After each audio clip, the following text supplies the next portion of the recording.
Hi everyone, welcome to the third session of the Global Tax Training on Digital Economy, Part 1.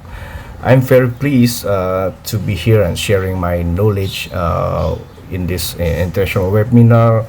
Especially, I would like to say thanks to Prakarsa, Somo, and also Oxfam Novib for the invitation and the acknowledgement. I would also send my warm regards to all tax researcher, civil societies, and also tax academia who watch this video.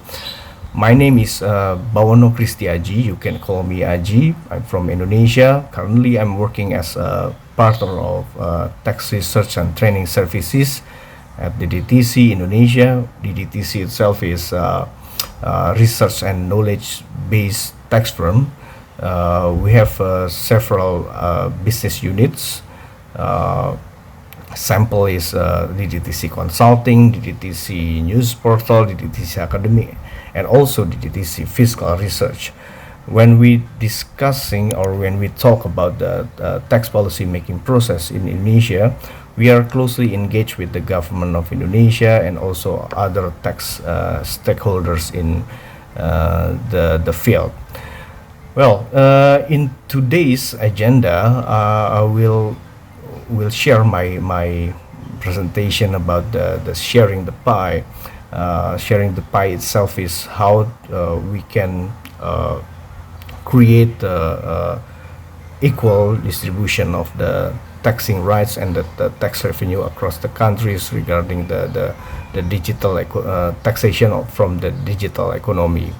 I will share three elements on this 2 days training. One is the regarding the digital economy context in the developing countries. So why I should mention about the developing countries?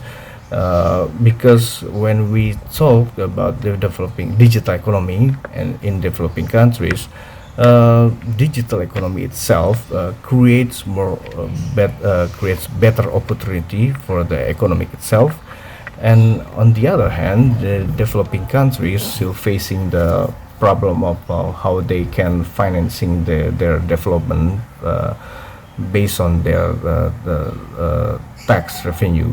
So there is a complexity and there is a dilemma for the government in developing countries.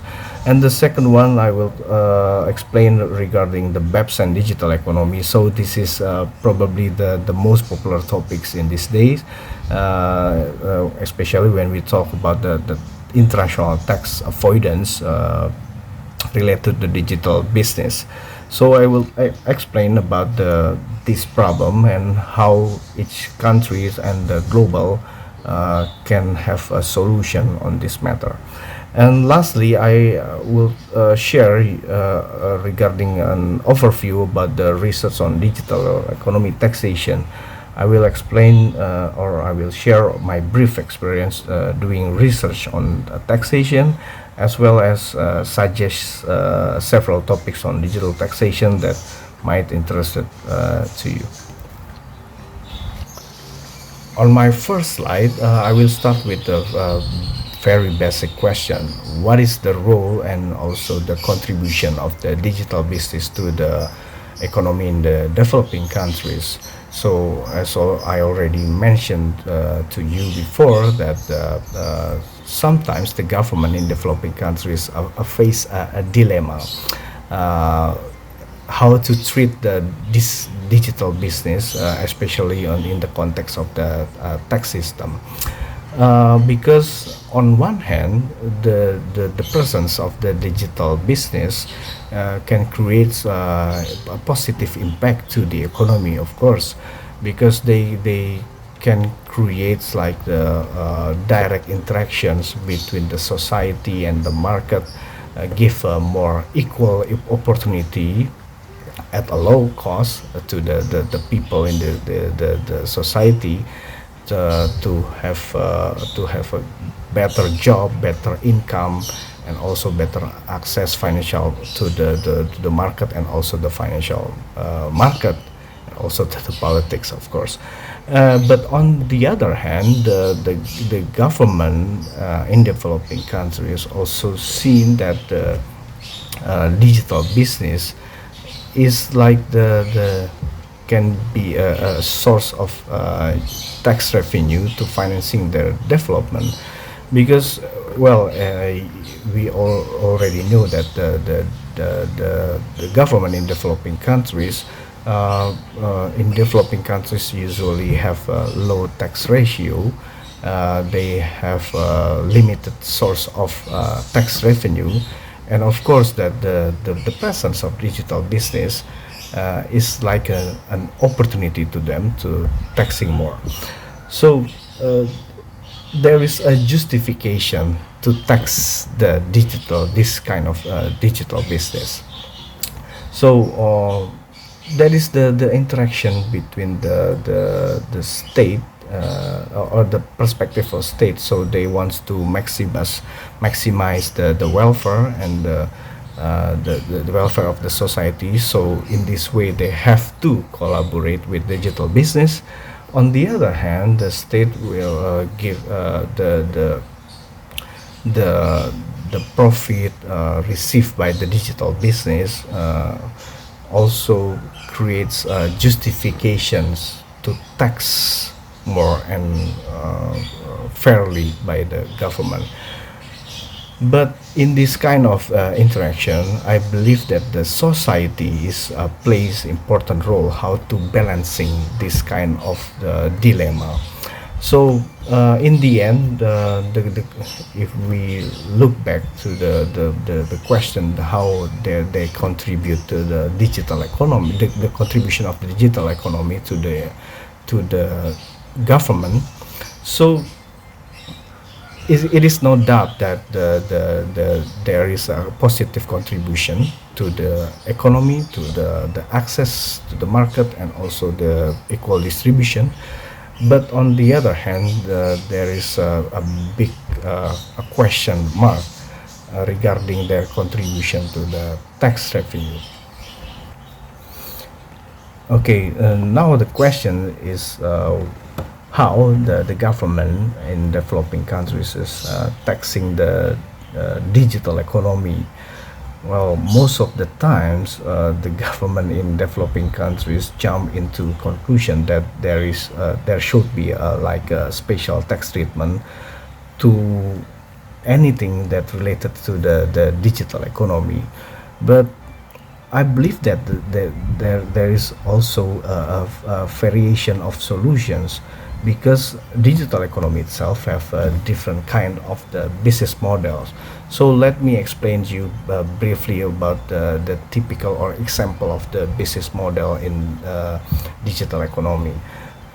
First model that I would like to share with you is the Airbnb business model. So in Airbnb business model, so the host usually have like the idle idle property that probably is like a room or apartment or so on. So it is idle because the host itself cannot find or could not find any visitor or any customers who wants to rent their room or apartment. On the other hand, the visitor sometimes when we travel to abroad, the visitor do not have very clear information about the alternative property outside the hotels that probably suitable with them. So when the Airbnb came into this kind of market, the Airbnb can give like the host and also the visitor access to the market. So the Airbnb itself can promote like the profile of host and room, and also the apartment, the distance to the stations, or the scenery view, and so on. And also the Airbnb can manage the request from the visitor. So when the Airbnb receive a payment from the receive a payment from the visitor, because the Airbnb itself is the role of Airbnb is like intermediary between the host and the visitor. The visitor will be pay like a renting fee plus the service fee, so 6 to 12% of service fee, and the Airbnb is collect the money and will distribute the payment to the host by the fee is the renting fee minus the 3% service fee. So the Airbnb have like a profit from connecting the host and also the visitor. So what are the lessons learned? So first, Airbnb is the model of the participatory networking platform which can create connections between the supply and demand. And the second, when the digital platform such as Airbnb know their customers, it could be a best solution to the tax authority to have like a cooperation with this digital platform in order to get detailed transactions data, detail of value, detail of the amount received by the host, and so on. And also, since the payment and all monetary tax transactions also done by the digital platform, the tax authority can appoint the digital platform such as Airbnb as the withholding agent. So the Airbnb business model is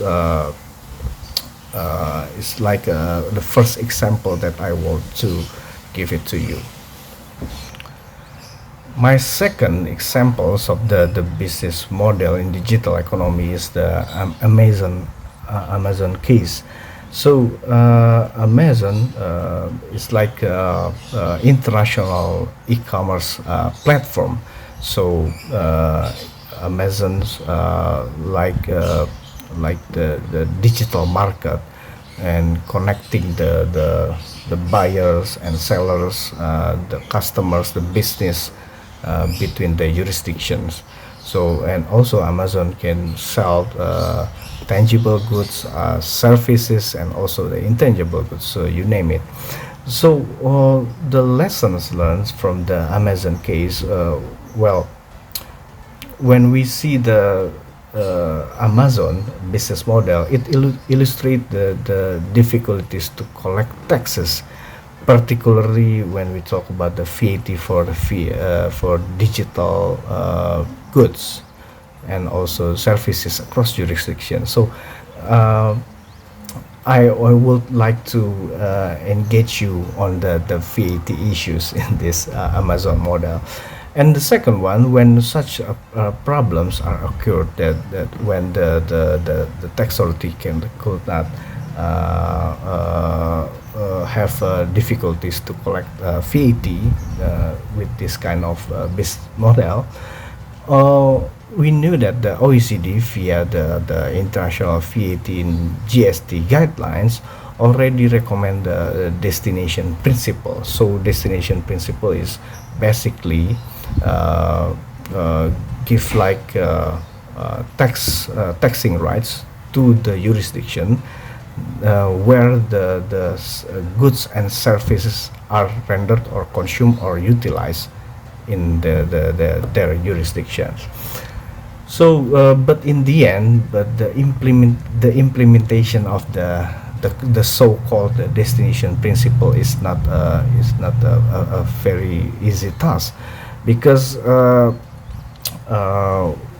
when we talk about the intangible goods, when we talk about the services, it kind of different things with the tangible goods, when the customs authority can easily monitoring and also can easily identify the transaction. But in the case of the goods and service, digital goods and services, it's very difficult. So OECD already recommend also about the place of taxation proxies that when the B2B there is the transaction between the business to business. So the many countries already introduced the reverse charge mechanism. But on the other hand, when there is a transaction between the business to customers, many countries nowadays, including Indonesia, already give like a solution, administrative solutions, that they will appoint the foreign digital platform to collecting the tax if the value of the transactions exceed the particular threshold. Okay, the third business model. So the third example. So I will talk about the Instagram. Well, the purpose of the Instagram establishment is basically focused on the social media networking and not to entering to gain a revenue from the e-commerce or gain a revenue from its ecosystem. But again, when we see the trend on the Instagram, we know that some people can have like a big or big followers. So some users in the Instagram can have a big followers. So we call it like a celebrity on Instagram, celebgram. So the business sector see this celebgram as the source of opportunity for them to probably give like endorsement.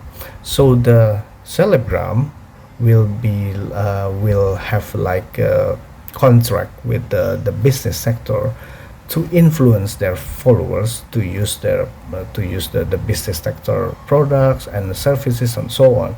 So in this contract, the celebgram usually gain something, receive something that probably in benefit in nature and also the money and so on, and or facilities. So the celebgram in this kind of ecosystem receive gain.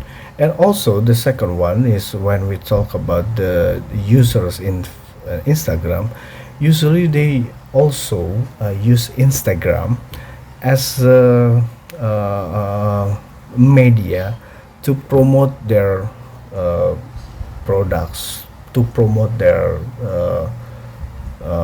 services and so on. So but in these two examples, one is celebgram and the second one when the users use Instagram as the media to selling their products. The Instagram as an entity do not know how much money transact in via the ecosystem, who gets what and so on. So the Instagram different with the Airbnb case, do not know anything about the income or transactions done in the ecosystem of Instagram. But on the other hand, Instagram nowadays also give opportunity to the business sector to promote their products, to give an advertisement to the users in the Instagrams. So in this way that the business sector will pay the Instagram amount of money to doing this kind of advertisement. So the lessons learned from the Instagram case is the challenge in the Instagram business model, especially when we talk about the celebgram and also the users who use the Instagram to selling their products, is the challenge is to ensure the tax compliance among the agents and players who receive income and doing transaction within the Instagram. Okay, and in this point, Instagrams, besides their revenue from the advertisement, do not have detailed data and transactions. So it is totally different with the Airbnb. And the challenges for the tax authority is how to ensure the tax compliance of the Telegram and also the users who doing business within the Instagram ecosystem. It is very difficult, and most of the time the tax authority probably can use like probably they create a special unit to monitoring the behavior of the Telegram in the social media. My last example is Google Adsense business model. Google Adsense, as part of the Google, is probably the money machine of the Google. And we know that the Google, the business of the Google, we know that Google know the demographic of their users. Google know what the interests of each users, the political interest, their favorite books and musics and foods and so on. So the data of the users data is like a commodity for the Google. And also this is like a valuable commodity to the business sectors, of course, because the problem of the marketing from the business perspective is how the marketing or how the promotions is directly goes to the person who have a similar interest, who have the similar favorites to the product that they sell. So the Google in this way is connecting the customers from business sectors to the specific users, or to the specific users through or via the specific website content. So the Google AdSense receive money and profit from this kind of selling the data of the users. But the main question is whether the Google already pay their fair share tax to each jurisdiction where they can obtain or receive income from the jurisdiction. So this is a problem of the international tax avoidance, which is I will explain to you guys later. But the main issues of this kind of Google AdSense problem is there is the problem of the taxing rights and how to allocation of income among the countries. Okay, to sum up about the digital economy in developing countries, especially on the taxation challenges. The challenge itself is how to design or how to develop the robust tax system that to ensure the each actors within the ecosystem of digital economy already pay their tax to the government. So these three steps probably could be useful for the tax policy makers, tax researchers, and also probably civil society to suggest a solution when they try to suggest a solutions to the government about the ideal or the best tax solutions to in taxing the digital economy. One is the understanding the business model. So as I already mentioned on my previous slides, when we talk about the digital economy, we have like variations of the business model. And of course, by understanding the business model of each the digital economy, we can know about their supply chain, about the flow of transaction, flow of money, regarding about the existence of the digital entity in the jurisdiction or not. So that is the first step. The second is to identify, so based on the understanding the business model, so we have to identify the gap between the existing tax law and also the business characteristic. And we can identify and look more closely about the compliance of the actors and also the agents within the ecosystem of the digital economy. So, for instance, about the regarding the conflict or the gap between the existing tax law and the business characteristic, we know that the business characteristic of the digital business characteristic is they that they do not they can obtain or they can gain a source of income from one jurisdiction, but without establish a physical presence in that particular jurisdiction. So we know that the existing tax law is still assume that the taxing rights will rise as long as there is like a physical presence in the jurisdictions.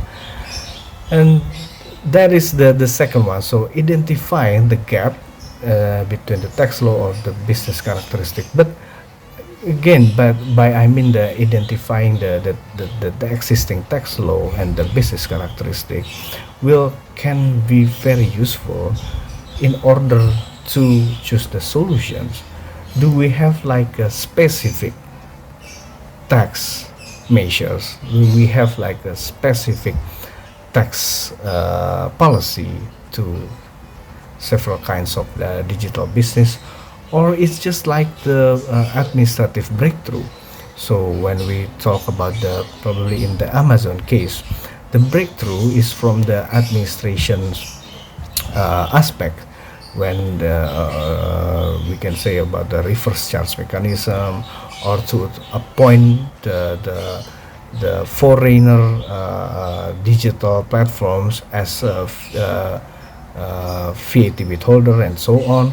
So that is the administrative. And also when we talk about the Instagram business model, well, it is basically how the tax authority could have or could gain a data from the or in the case of the Airbnb, how can the tax authority could get data from the Airbnb to identify who gets what and who gets how much and so on. But in the case of the Google Adsense, for instance, we know that there is a huge problem about the regarding the existing tax law. This is not particularly discussed about the domestic tax law, but it is discussed about the international tax system. So I will explain this problem regarding the BEPS and digital economy on the next slide. Okay, now we are entering the issue of the BEPS and digital economy. So the main problems. Well, I have to remind you all that in reality, the phenomenon of the digitalization of the business doesn't require a special or specific tax treatment. When we introduce a special tax treatment, for instance, to the domestic e-commerce, for instance, so will in fact lead to discriminations and distort the economic behavior inside the economy. But however, the problem especially in the BEPS, related to BEPS. The digital economy opens up a new legal tax avoidance schemes, for instance, by the probably conducting business without a taxable presence in the state. So um, no taxes are imposed in such state. So these loopholes are widely taken advantage by the digital business. So by designing their business models in such way, by utilizing the information and communication technology. So I agree that in principle, there's no need to have like a special tax treatment. But in the case of the base erosion and profit shifting, in the case of the new tax avoidance schemes, I believe that the government have and the global have a justification, strong justification to have like a special tax treatment in order to encounter the BEPS activities. So the main problems of the BEPS in digital economy is started from two major gap between the existing international tax system and the business characteristic of the digital economy. The first one is the regarding the taxing rights. So we talk about the the jargon of the nexus. So the issue in this case that most of based on the OECD model, UN model, and reflected in all tax treaty and reflected in most domestic tax law, that the permanent establishment concept. So I do not have to explain the P concept because already discussed with previous presenter. So the concept of PE, the threshold, is based on the physical presence. The existing tax system is based on the physical presence. So, but on the other hand, the business characteristic of the business of the digital economy is based on the digital presence. So, in order or in order to solve this kind of problem, we have to modify, we have to revise all the revise the current tax system. So we have to revise the OECD model. We have to modify the tax treaties and so on. So it's not an easy task, of course. And the second one, the problem of the profit allocation. So if when we talk about the taxing rights, it will ensure that the country have a ticket to get the pie. So that is the one thing. The second problem is how much each country will get the pie. So that is the problem of the profit allocation. The problem itself occurred when the principle of the allocation, the income in the tax system is based on the arm's length principle that nowadays do not consider the digital value creation. So still, if we talk about the first problem, you have a ticket to get the pie, but you do not. But if the second problem is not solved, so probably each country still get unequal and unfair tax revenue for their country. So that is the main problems of the BEPS and the digital economy. Okay, so how the international community or the global try to find the best solutions in order to combat BEPS in the context of the digital economy. Well, we have to start it from the when the OECD and G20 released BEPS Action 1 in 2015, October 2015, 5 years ago. So in this report, there was no final recommendations or final solutions. So the report only discuss about the identification of the BEPS issues and also the policy options regarding this matter.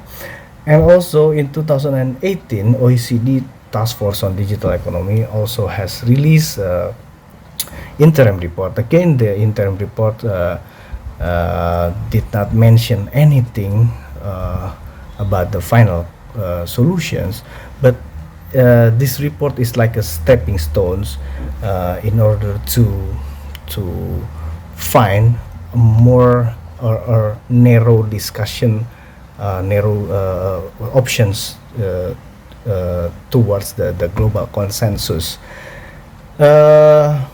Again, but when we saw this the dynamics, we also seen that many countries have a skeptical perspective on the global consensus itself.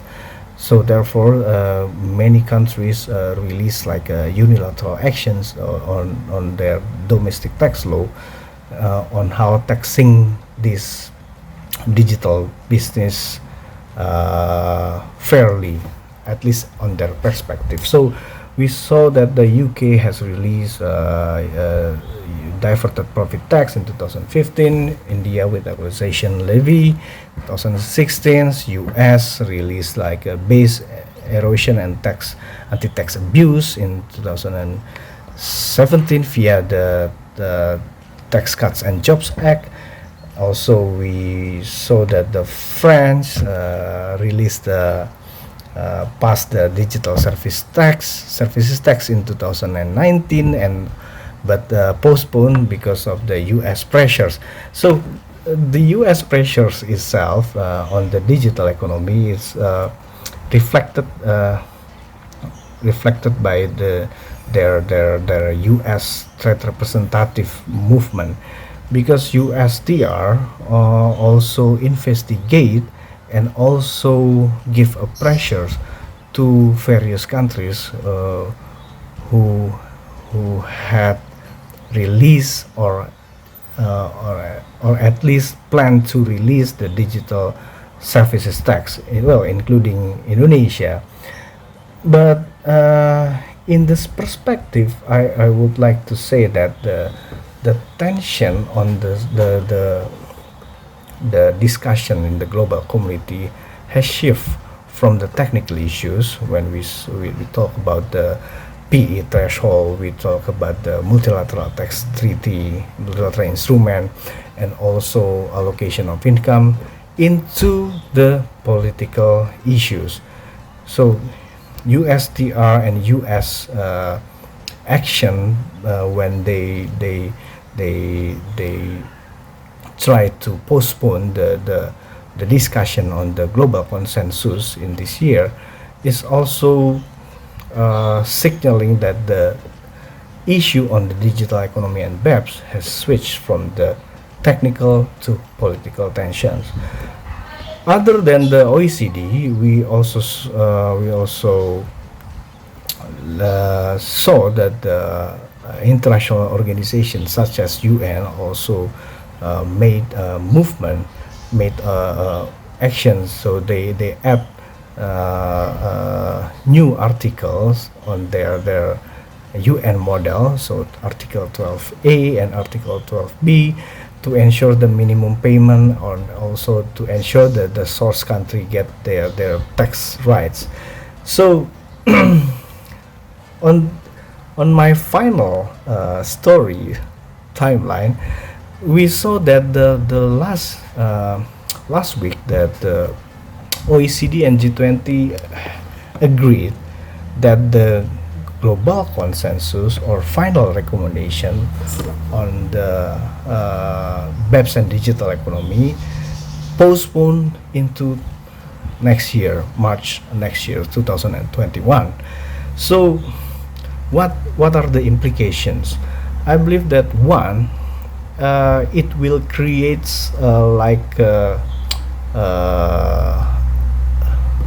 justifications for other countries, for many countries, that the global consensus on the digital economy is hard to achieve.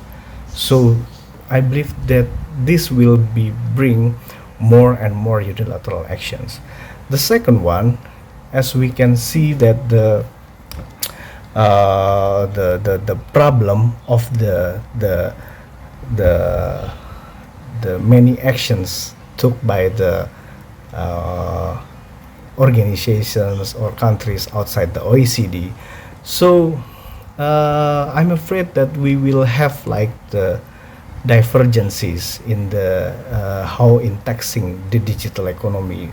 So, and of course this also pressured by the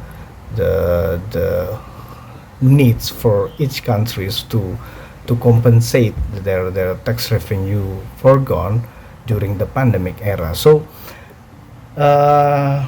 in spite to have like a convergences in the international tax community regarding the digital economy and BEPS, I believe that the reality will be very different. So it's very diverse. Well, discussion about the failure of the global consensus on digital economy this year could not be separated from the ideas of or the blueprint proposed by the OECD on the digital economy itself. So basically, the OECD already put on the table the blueprint on how to taxing the digital economy. So there are two pillars. So pillar one is seeks to adapt the international tax system to new business models through a coherent and concurrent review of the profit allocation and the nexus rule. So basically there are two main problems. So the nexus, the taxing rights, could I get the pie or not? So and the second one is the profit allocation. How bigger the slice of pie will I get, and something like that. So it intends to expand the taxing rights of market jurisdiction. So where there is an active and sustained participation of a business in the economy of that jurisdictions through activities in or remotely directed at that jurisdiction. So pillar one also aims to significantly improve tax certainty by introducing the innovative dispute prevention and resolution mechanisms. The key elements of the pillar one can be grouped into the three components. So one is the component A. So the component A tell us about the new taxing right for the market jurisdictions over a share of residual profit calculated at an multinational enterprise group or segmented level. So that is the amount A. Amount B talk about a fixed return for defined baseline marketing and distribution activities taking place physically in a market jurisdictions in line with the arm's length principle. So basically there's still a taste of the traditional arm's length principle in this way to ensure that the source and the resident countries get the same benefit in this case. And the third one as the new one is the tax certainty component. So it's intends to improve tax certainty process. So to improve through innovative dispute prevention and dispute resolution mechanism. So that is the pillar one. The pillar two is more complex aspects, I believe so, because the pillar two address remaining BEPS challenges and is designed to ensure that large international operating business pay a minimum level of tax regardless where they are headquartered or the jurisdictions they operate in. So the idea of the minimum taxes could be also traced back when we saw the paper of IMF about the corporate taxation in the global economy and so on, if you want to read it. It does so via a number of interlocking rules to seek to ensure minimum taxation while avoiding double taxation or taxation where there is no economic profit. So substance, okay. And the second one is cope with different tax system designs by jurisdiction as well as different operating models by business. The third one is to ensure transparency and level playing field. And fourth is minimize administrative and compliance costs. So the principal mechanism to achieve this outcome is the income inclusion rule together with the undertax payment rule acting as a backstop.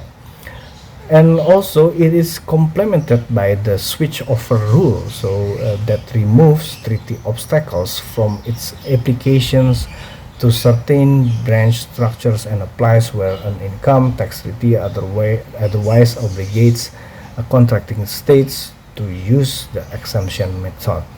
So the undertax payment rule, the income inclusion rule, and also the switch over rule. And the last one is the subject to tax rule. So it is the rule is to complement these rules. It is a treaty-based rule that targets risks to source countries posed by the BEPS structures relating to intergroup payments that take advantage of low nominal rates of taxation in other contracting jurisdictions. So these are the OECD blueprint on the digital economy taxation. So the next is what is the impact of the blueprint itself, and if the impact is give benefits to the countries, especially developing countries, why don't we have like agreement on this? In order to know or answer the economic impact of the OECD blueprint, well, luckily that last week OECD has released a paper on the economic impact assessment on the blueprints. So let's take a look on the numbers. From the left side table, on the overview of the global tax revenue effects from the proposal, we could see that the overall the proposal or the blueprint will give a positive impact or additional corporate income tax revenue for in the global. So from pillar 1 there is additional global CIT revenues ranging from 0.2 until 0.5%. On the pillar 2 there will be additional global corporate income tax revenue ranging from 1.7 until 2.8%, and the total pillar 1 and pillar 2 will be the 1.9 until 3.2% additional global corporate income tax revenue. So this is a very promising numbers. This is still not including the US program on the guilty. And the second question is which jurisdiction groups will be better off with this proposal. So let's take a look on the right side of the graph. So there is a panel A and panel B regarding the revenue gains from pillar 1 and pillar 2. As we can see that the overall all the jurisdictions groups potentially get additional or revenue gains from the OECD blueprints. But on the pillar 1 the low-income countries will be much better, and they will get or receive higher revenue gain. But on the pillar 2, the high-income countries will get higher revenue gain from the pillar 2. So this is the economic or impact, or the tax revenue impact from the OECD proposal.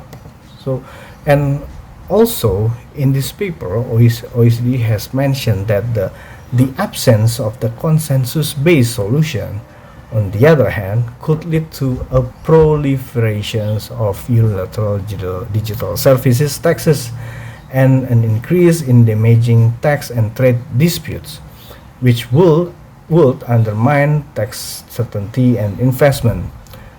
So, under a worst-case scenario, so a global trade war triggered by the unilateral digital services tax worldwide, the failure to reach agreement could reduce the global GDP by more than 1% annually. So probably when we have to think or to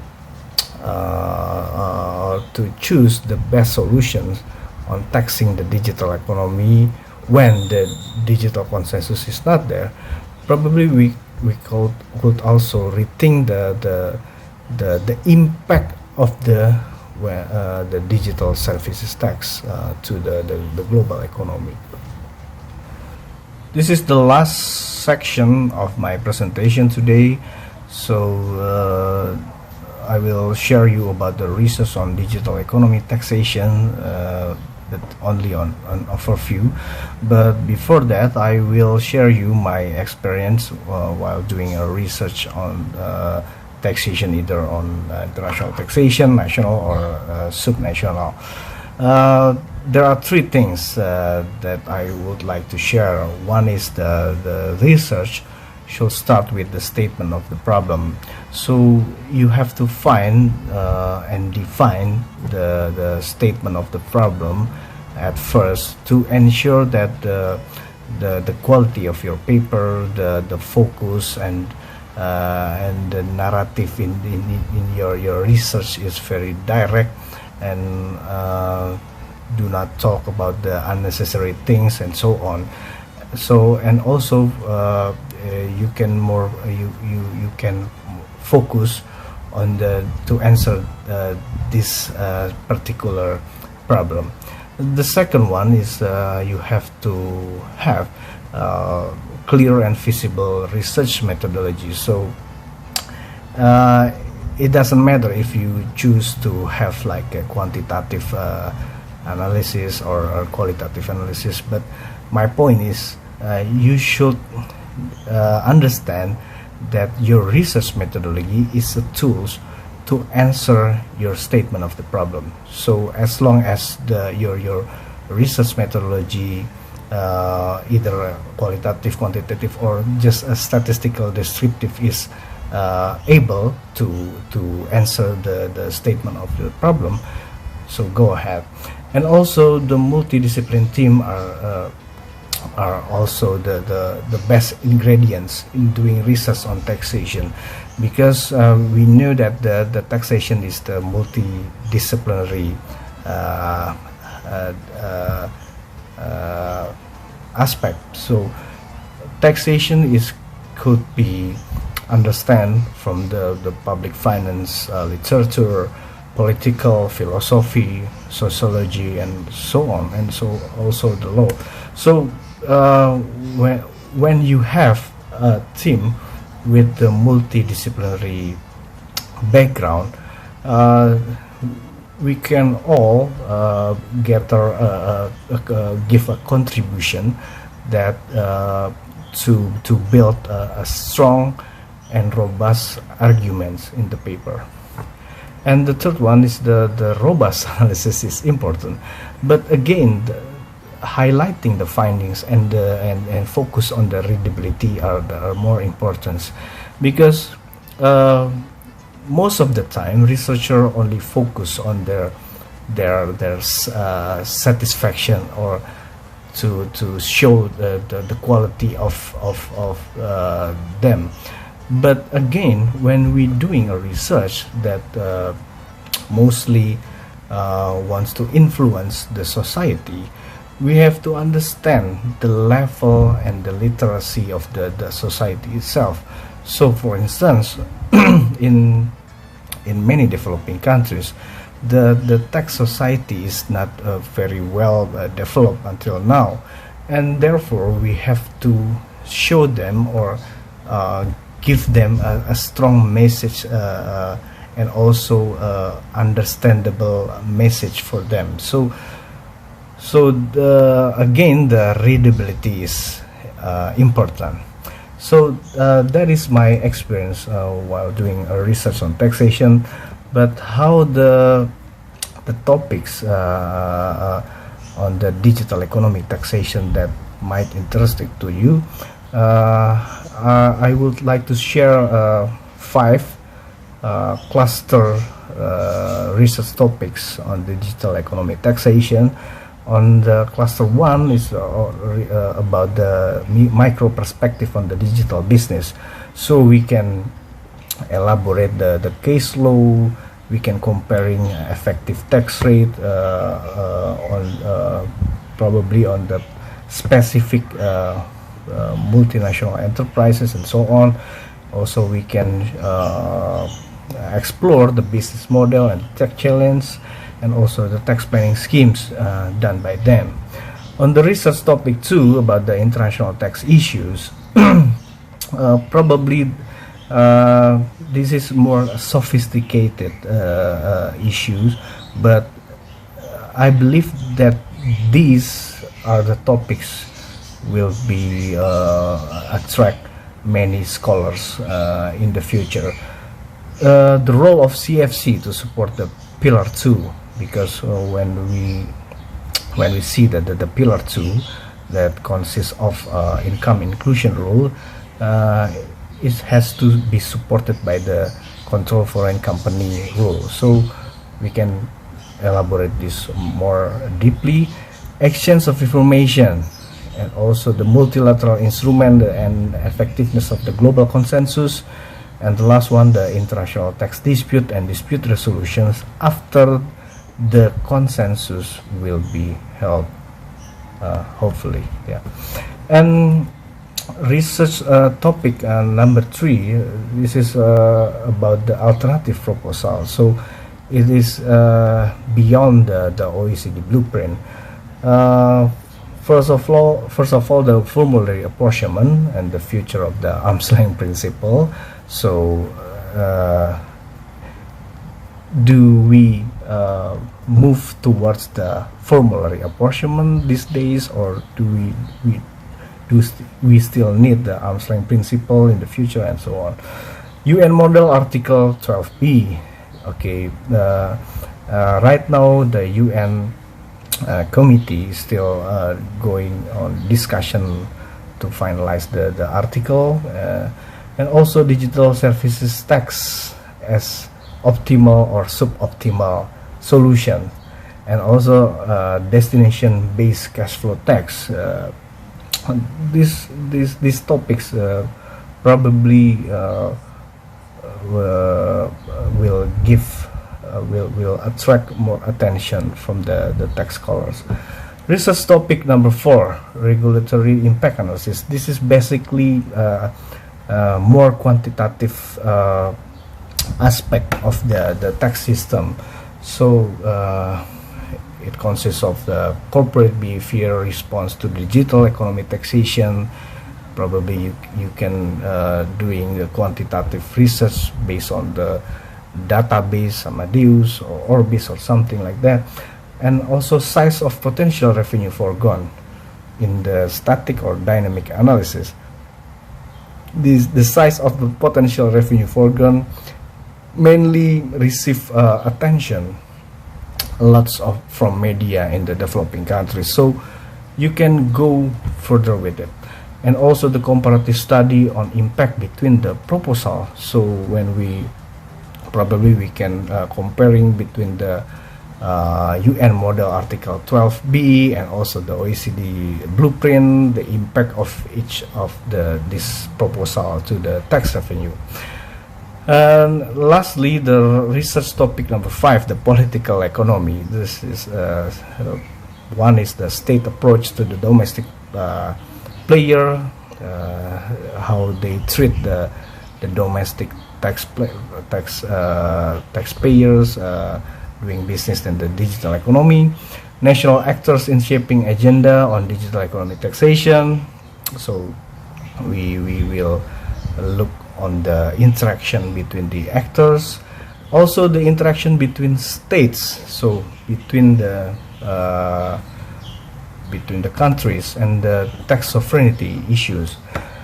Global tax governance, probably do we need international tax organizations to ensure the implementation of the blueprint, or so, something like that, and also the international tax, trade, and economies, the interaction between them.